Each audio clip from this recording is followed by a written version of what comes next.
आप सभी को कार्तिक मास की हार्दिक शुभकामनाएं।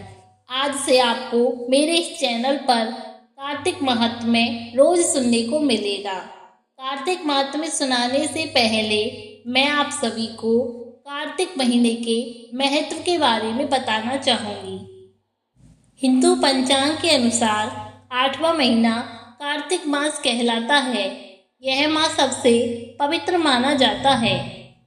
ऐसा कहा जाता है कि इस माह में जो भी मनुष्य व्रत तप करता है वह मोक्ष को प्राप्त कर लेता है। कार्तिक महीना को भगवान विष्णु का सबसे प्रिय महीना माना जाता है। कार्तिक माह को देव पक्ष के नाम से भी जाना जाता है। ऐसा माना जाता है इस महीने में देवी लक्ष्मी स्वयं धरती पर भ्रमण के लिए आती हैं। हिंदू धर्म शास्त्रों के अनुसार कार्तिक माह में स्नान, दान और भगवत पूजन करने से हर मनोकामना पूर्ण होती है। भगवान विष्णु ने कार्तिक महीना को अक्षय फल देने वाला बताया है। भगवान ब्रह्मा जी कहते हैं कार्तिक मास सबसे सर्वश्रेष्ठ महीना है। इस पवित्र माह में श्री विष्णु जी के अलावा तुलसी पूजा का भी खास महत्व है। कार्तिक महीने में तीर्थों या गंगा जैसी पवित्र नदी में स्नान और उसके बाद दान करने से सभी तरह के कष्टों से छुटकारा मिल जाता है। हर मनुष्य को चाहिए कि कार्तिक के महीने में सुबह जल्दी उठकर स्नान कर पुण्य फल की प्राप्ति का भागीदार बने। इस महीने में व्रत और तप कैसे कार्य करने से मोक्ष की भी प्राप्ति होती है। तो कार्तिक महात्म्य का आरंभ तुलसी जी की कथा से करते हैं। कार्तिक महीने में एक बुढ़िया माई तुलसी जी को रोज सींचती और कहती कि हे तुलसी माता, सत की दाता, मैं तेरा बिड़ला सींचती हूँ, मुझे बहू दे, पीताम्बर की धोती दे, मीठा मीठा घास दे, बैकुंठ में बास दे, चटक की चाल दे, पटक की मौत दे, चंदन का काठ दे, रानी सा राज दे, दाल भात का भोजन दे, ग्यारस की मौत दे और कृष्णा जी का कांधा दे। तब तुलसी माता यह बात सुनकर सूखने लगी। तो भगवान श्री कृष्ण ने पूछा, हे तुलसी, तुम क्यों सूख रही हो? तुलसी माता ने कहा कि एक बुढ़िया रोज आती है और यही बात कह जाती है, मैं सब बात तो पूरा कर दूंगी, लेकिन कृष्ण का कांधा कहाँ से लाऊंगी? तो भगवान बोले, जब वो मरेगी तो मैं अपने आप कांधा दे आऊँगा, तो बुढ़िया माई से कह देना।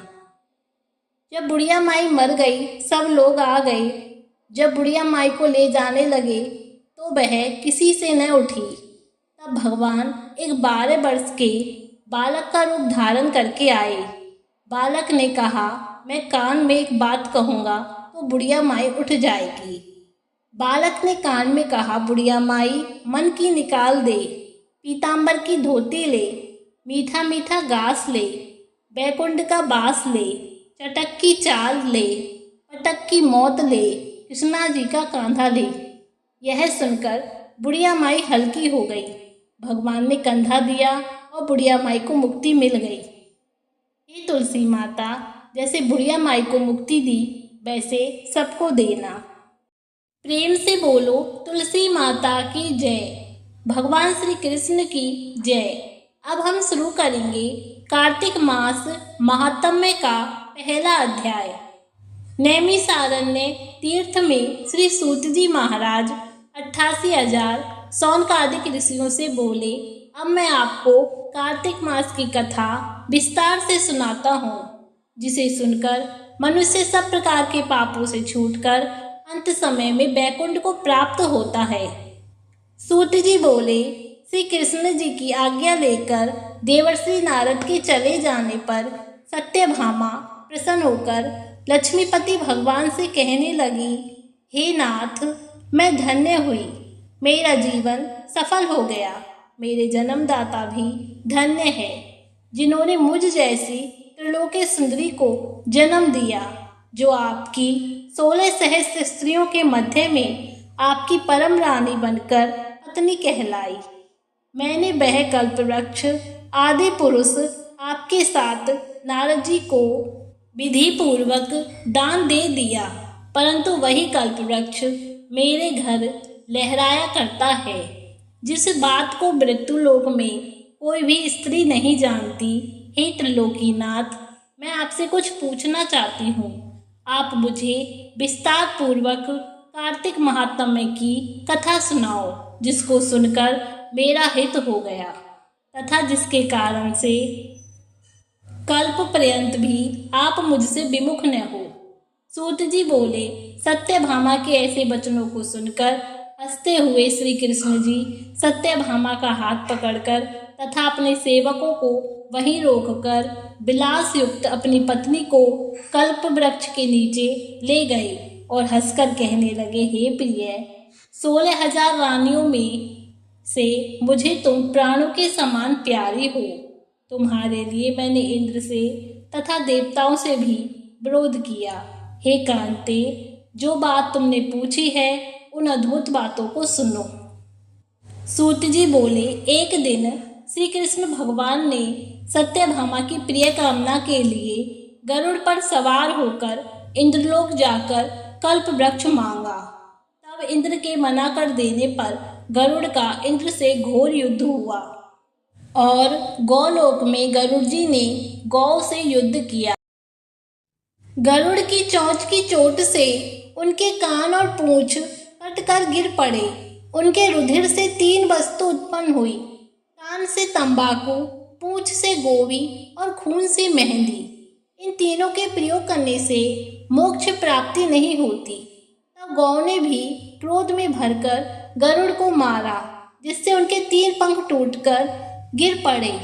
इनके पहले पंख से नीलकंठ, दूसरे से मोर, तीसरे से चकवा चकवी उत्पन्न हुए। हे प्रिय, इनके दर्शन मात्र से ही शुभ फल की प्राप्ति होती है।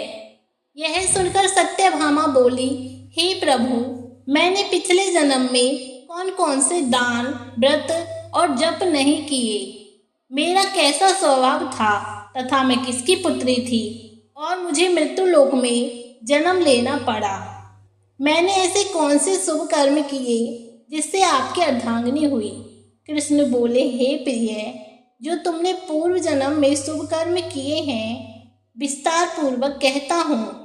पूर्व समय में सतयुग के अंत में मायापुरी में अग्निगोत्र में देव शर्मा नाम का एक ब्राह्मण वेद वेदांत का जानने वाला रहता था।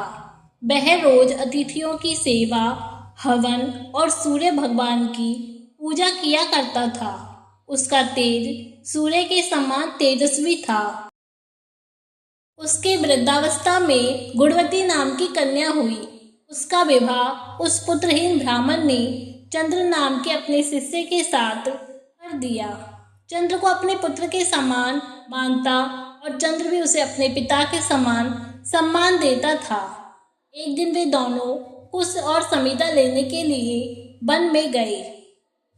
हिमालय की तलहटी में भ्रमण करते हुए उन्होंने एक राक्षस को आते हुए देखा। उस राक्षस से भय के मारे उनके अंग शिथिल हो गए और भागने की सामर्थ्य भी नहीं रही। तब उस काल के सदस्य राक्षस ने उन दोनों को मार डाला। उनके धर्मात्मा होने के कारण मेरे पार्षद उनको मेरे पास बैकुंठ में ले आए, क्योंकि उन्होंने आजीवन सूर्य भगवान की पूजा की थी। उस कर्म से मैं दोनों पर अति प्रसन्न हुआ। शिव, सूर्य, गणेश जी, देवी, इन सब देवताओं की पूजा करने वाले सब स्वर्ग को प्राप्त होते हैं। मैं एक होता हुआ भी काल और कर्मों के भेद से 5 प्रकार का होता हूँ। जैसे एक देवदत्त पिता, भ्राता आदि नामों से बोला जाता है।